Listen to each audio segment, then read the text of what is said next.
ప్రకటన గ్రంథము ఏం సార్ క్రిస్మస్, క్రీస్తు పుట్టుక,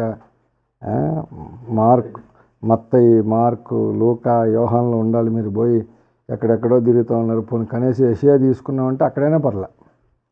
ఏకంగా ఎడకపోయాం. ప్రకటన గ్రంథము అది కూడా 22వ అధ్యాయం. ప్రకటన గ్రంథము 22వ అధ్యాయము 13వ వచనం 14వ వచనం కలిపి ఉన్నాయి. నేనే చదువుతాను, గమనించండి.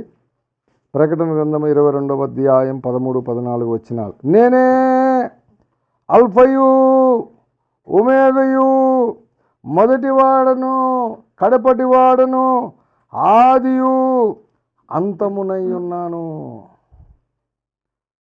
ప్రభునందు ప్రియులారా, బైబిల్ ఉన్నవారు తెరిచోండి, లేనివారు శ్రద్ధగా ఆలకించండి.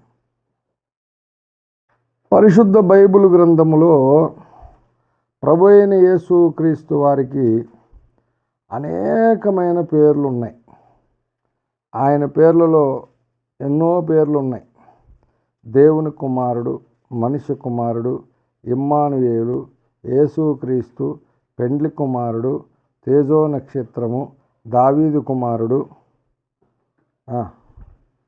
ఇలాగ మాట్లాడితే బోల్డ్ అని పేర్లు ఉన్నాయి.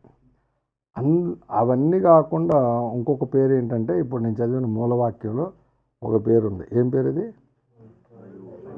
ఆదియు అంతమునై ఉన్నాను అన్నాడు. ఆది అంతము అంటే పేరేంటి? ఏం పేరు అది? నేనే అల్ఫయు ఒమేగయు, మొదటి వాడను కడపటి వాడను, ఆది అంతమునై ఉన్నాను అని అంటే ఏం పేరు అది? అంటే ఆయన పేరు కాలము అనే పేరు అయింది. ఏం పేరు? కాలము అనే పేరు అయింది.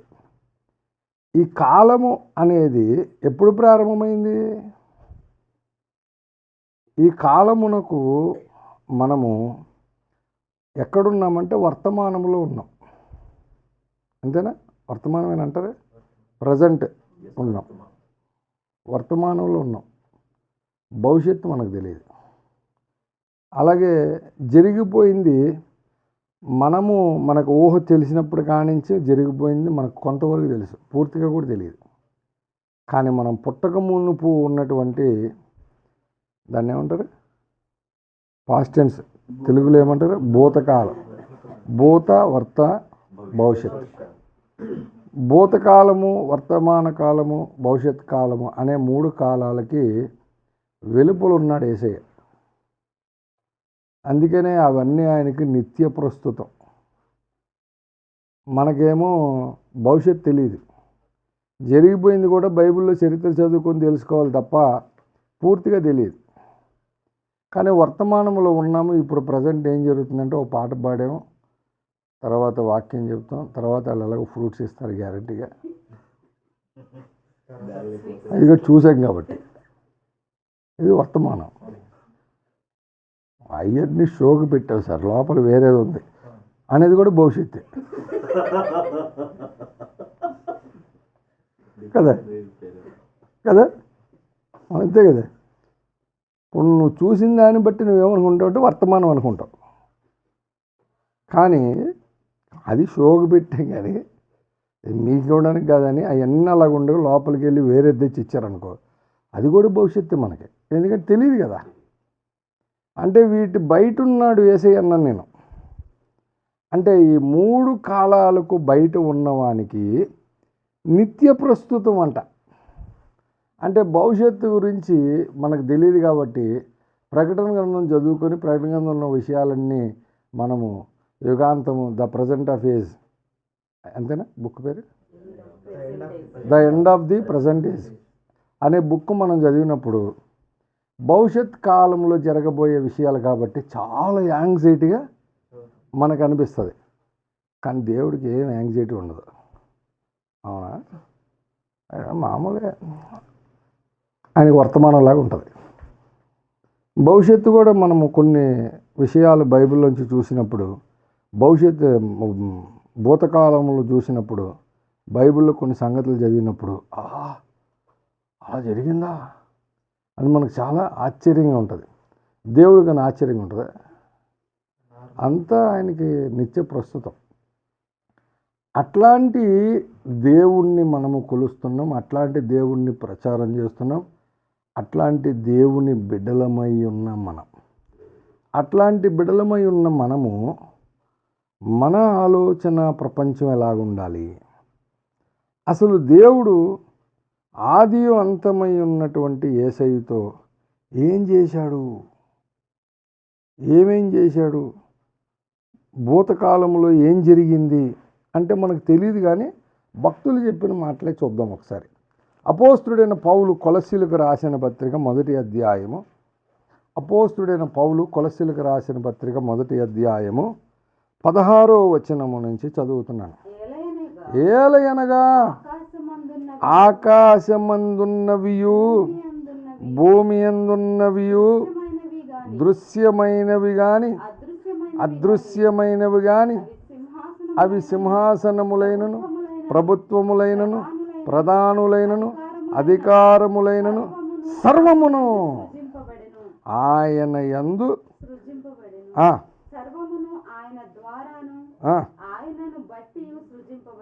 ఇప్పుడు మీరు ఒక చిన్న విషయాన్ని గమనించాలి. కాలము అనే ఆయన చేత తండ్రి అయిన దేవుడు ఆకాశమందున్నవి కానీ భూమి అందున్నవి కానీ అని సర్వమును అనేయచ్చు. పౌలు అనేయచ్చుగా. అలా ఏమన్నాడు?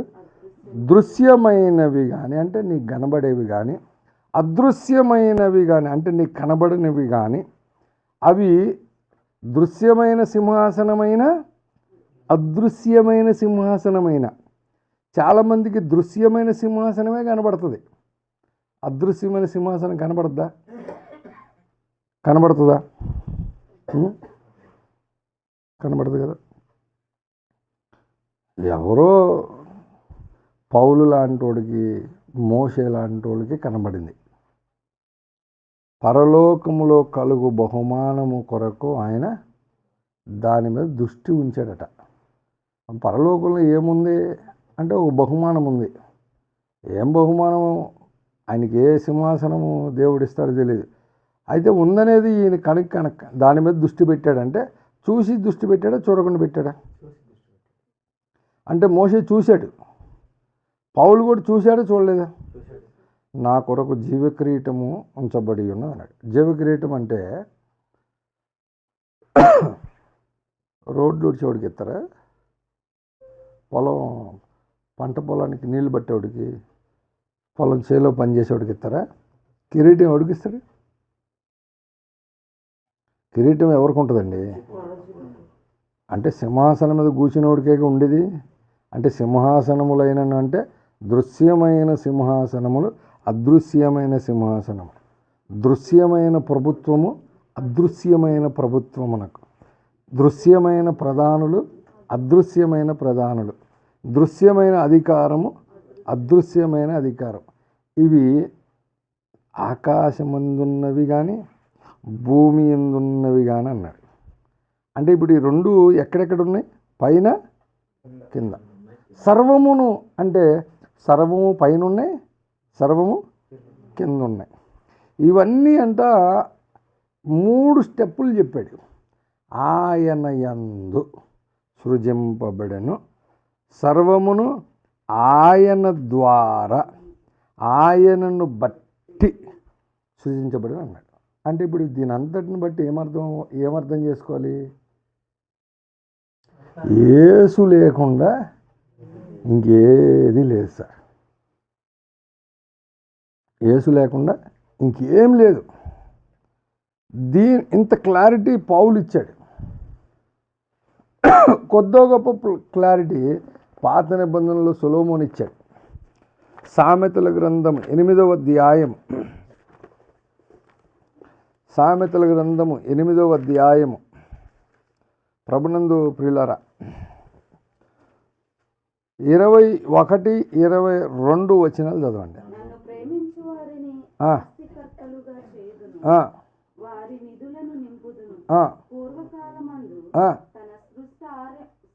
ఆరంభమున తన కార్యములలో ప్రథమమైన దానిని యెహోవా ప్రథమమైన దానిగా యెహోవా.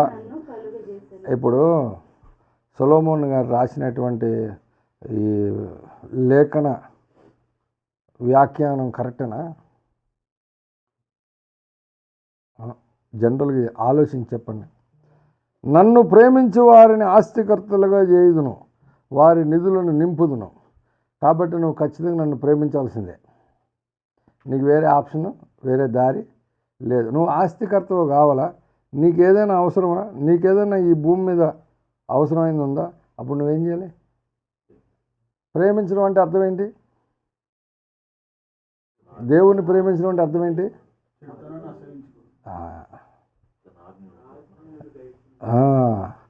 ఆజ్ఞలను గైకొనుటయే దేవుని. యోహాను రాసిన మొదటి పత్రిక 4వ అధ్యాయంలో ఉందన్నమాట. అంటే దేవుణ్ణి ప్రేమించడం అంటే ఆజ్ఞలు గైకుంటేనే కానీ నువ్వు ఆస్తికర్తవు, ఆజ్ఞలు గైకుంటే కానీ నీ నిధులు అని చెప్పని ఆ ఆజ్ఞలు ఏంటో నువ్వు చెప్పాలి. అంతేగాని నేను ఆస్తికర్తం చేస్తాను, నేను నిధులు నింపుతా అని చెప్పని. నీకు సంగతి తెలుసా? పూర్వకాలం ముందు సృష్టారంభన తన కార్యంలో ప్రధానమైనదిగా దేవుడు నన్ను. ఇప్పుడు ఆస్టోడు ఎందుకు చెప్తున్నావు? ఇప్పుడు ఆ సబ్జెక్ట్ కావాలా? ఏ సబ్జెక్ట్ చెప్పాలి? యాక్చువల్గా నిజంగా చెప్పాలి. కానీ ఇప్పుడు ఏం చెప్తున్నాడు అంటే అర్థం ఏంటి? నేను లేకుండా ఈ విశ్వంలో ఏది లేదురా అబ్బాయి అని అర్థం. అవునా? అందుకనే ఆ తర్వాత వచనాల్లో చెప్తాడు ప్రభునందు ప్రియులారా. 19వ వచనం చూడండి. నేను ఆయన యొద్ద ప్రధాన శిల్పిని, అనుదినము సంతోషించుచు నిత్యము ఆయన సన్నిధిని ఆనందించుచుంటిని. ఆయన కలుగు చేసిన పరలోకమును బట్టి సంతోషించుచు నరులను చూచి. అవును, పరలోకాన్ని చూసి ఆనందిస్తే ఓకే, నరులను చూసి ఎందుకు ఆనందిస్తున్నావు? ఇప్పుడు నరులు అసలు సబ్జెక్ట్ అర్థం చేసుకుంటున్నారా? ఎవరికైనా విషయం అర్థమవుతుందా? నువ్వు చెప్పే అన్నీ బైబిల్లో రాసిన చాలా విషయాలు చాలా తలతెక్కగా ఉంటాయి. ఉండవా? రోమాపత్రిక 11వ అధ్యాయంలో, ఫిలిప్పీలకు రాసిన పత్రిక 2వ అధ్యాయంలో క్రీస్తు యేసుకు కలిగిన ఈ మనసు మీరును అని చెప్తుంది. అదే పౌలు రోమాపత్రిక 11వ అధ్యాయం 34లో ప్రభు మనసు ఎరిగిన వాడేవాడు అంటాడు. ఏది నువ్వే ఆ మనసు కలిగి ఉండి అంటావు, మళ్ళీ ఆయన మనసు ఎరిగిన వాడేవాడు అంటావు. ఏంది ఇది? అన్ని బైబిల్ అన్నీ ఇలాగ ఉంటాయి. ఎందుకు అట్లాగా కాంట్రవర్సీ అంటే సబ్జెక్ట్ అర్థమైన కాకపోయినా నీవు తప్ప నాకు ఈ లోకంలో ఏది లేదు అనే సబ్జెక్ట్ మీదకి వచ్చి కూర్చుంటాడే అసలు సిసలైన క్రిస్మస్ అది. ఎందుకు ఓన్లీ December 25th కాదు, ప్రతిరోజు నా జీవితంలో క్రిస్మస్ ఎప్పుడవుతుంది? ఆయనను పూర్తిగా మనం అర్థం చేసుకున్న రోజున అవుతుంది. అందుకనే సొలొమోను భక్తుడు సామెతల్లోనే కాకుండా ఇంకొక చోట ఇంకొక మాట చెప్పి అసలు ఫుల్ ఫైనల్ క్లారిటీ ఇచ్చేశాడు. అది ఇంకా కాంట్రవర్సీ. అది ఇంకా ప్రసంగి గ్రంథము, అది ఇంకా కాంట్రవర్సీ. ఆ కాంట్రవర్సీ చూడండి. ప్రసంగి గ్రంథము 10వ అధ్యాయము చాలాసార్లు చదివించాను, మళ్ళీ ఒకసారి చదివిస్తున్నాను దేవుని ప్రేరేపణతో. 11వ వచనం. 9:11. మరియు నేను ఆలోచింపగా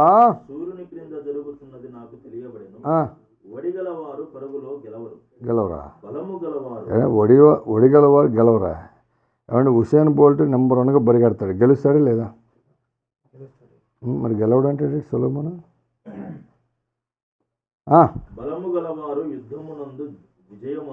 ఏమంటే బలం ఉన్నోడు యుద్ధంలో విజయం ఉందడా? టైసన్, ఆయన పేరేంటి? మైక్ టైసన్ అట. గెలిచాడా లేదా? మరి గెలవడం అంటే జ్ఞానం గలవాడికి అన్నం దొరకదా? ఎంత జ్ఞానం లేకపోతే మనం మధ్యాహ్నం నుంచి సిద్ధపడి ఉన్నాం రాత్రి బిర్యానీకి. పాపం ఇద్దరికి లేకుండా అయిపోయింది, మళ్ళీ వండెట్టాల్సి వచ్చింది. వాళ్ళు జ్ఞానం ఉందా లేదా? దేనికి? మధ్యాహ్నం సేవ్ చేసుకొని రాత్రి కంప్లీట్ చేసాం. మధ్యాహ్నం సేవ్ అయిందా లేదా? ఒక మీల్ సేవ్ అయింది, రాత్రికి 2 కంప్లీట్ అయినాయి. జ్ఞానం ఉందా లేదా? దొరకదంటే అన్నాం.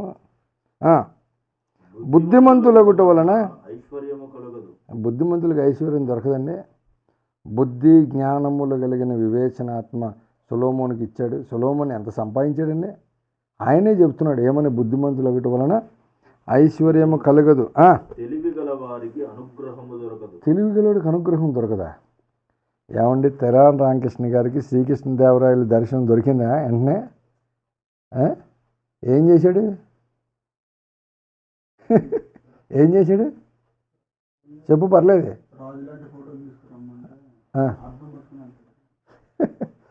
దర్శనం గురించి చెప్పా. లోపలికి ఎంటర్ అవ్వనవ్వలే ఆయన్ని. ముఖానికి పెట్టుకొని వెళ్తాడు, ఆ ఫేస్ పెట్టుకోడు, రానివ్వరు. ఎందుకంటే ఈయన వికట కవి. తోక మేక, మేక తోక, తోక తోక మేక, మేక తోక, ఎన్ని డిఫరెంట్ ఐడియాలజీతో ఆయన కవిత్వం చెప్పేవాడు. చాలా కష్టం ఆయనతో. దొరకదంట. మరి బ్రహ్మాండం దొరికింది ఆయనకు అనుగ్రహం, తెలివైలోడు. కానీ ఇన్ని చెప్పి ఆయన ఒక మాట అన్నాడు, ఏమని? ఇవన్నీ అదృష్ట వశము చేతనే, కాలవశము చేతనే అందరికీ కలుగునన్నాడు. అంటే ఇహలోక జీవితంలో నీకు బలం ఉండొచ్చు, నువ్వు వడిగా పరిగెత్తచ్చు, నీ జ్ఞానం ఉండొచ్చు, నువ్వు బుద్ధి గలవాడవచ్చు, నువ్వు తెలివి గలవాడవచ్చు. కానీ ఏ అన్ని క్వాలిఫికేషన్స్ ఉన్నా నీకు అదృష్టము అనంటే యేసు ప్రభువారు, కాలము అంటే యేసు ప్రభువారు. ఎందుకంటే ఆ కాలమనే యేసయ్యతోనే ఆకాశమందున్నవైనను భూమి యందున్నవైనను అవి ఏవైనను సర్వమును ఆయన బట్టి, ఆయన ద్వారా, ఆయన యందు సృష్టించాడు అనే విశ్వాసంతో నువ్వు ఉంటే, అనుదినము యేసయ్య దేవునితో ఎలా సంతోషించాడో నీవు కూడా దేవునితో అలాగా సంతోషిస్తావు. అలా సంతోషించే కృప యేసు ప్రభువారు అనుగ్రహిస్తాడు. ఎప్పుడు? నువ్వు గ్రహించినప్పుడు.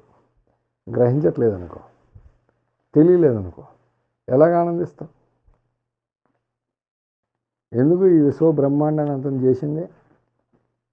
కాబట్టి గ్రహిద్దాం.